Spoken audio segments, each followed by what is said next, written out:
First of all, here are the odds to be the next full-time Browns coach. Bill Belichick, idiotic. Jim Harbaugh would not leave Michigan for Cleveland. Idiotic. Sean McVay is going to leave the Rams. Really. Jared Goff, Gurley, richest owner in the NFL. He is now going to leave that for Cleveland. That's ridiculous.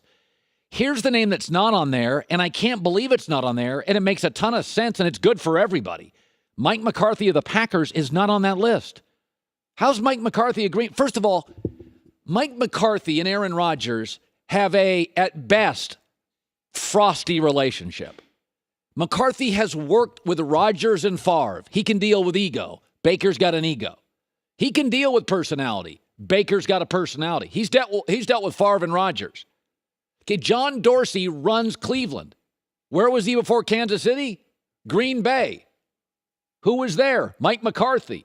By the way, Alonzo Highsmith is now the vice president in charge of player personnel for Cleveland. Where was he before that? Along with Elliott Wolf, also in the front office. Green Bay. You got all these connections between the Packers. Listen, Mike McCarthy and Aaron Rodgers, it's time. I'm not blaming anybody. That relationship's coming to the end. Once Aaron signed that massive contract, there's going to be more pressure on Aaron to win games. Aaron is worn out. Pat Riley used to say this all the time. Not all relationships, after about 10 years, players tune out coaches' voices. Every 10 years, Pat Riley said, you need to get another job. After 10 years, Aaron's just tuned out a lot of Mike McCarthy. By the way, Mike McCarthy's at fault too. He can be old school and rigid.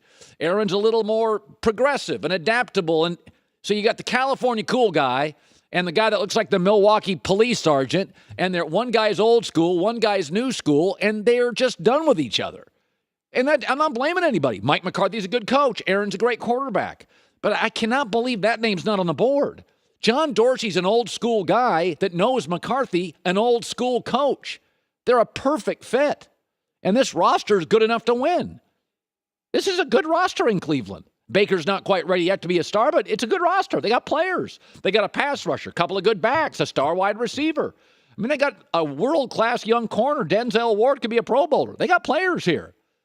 So if you got Belichick's name on that list, that's idiotic. Sean McVay and Harbaugh, those guys are winning in great places. If Harbaugh comes back to the NFL, it's not going to be for dysfunctional Cleveland.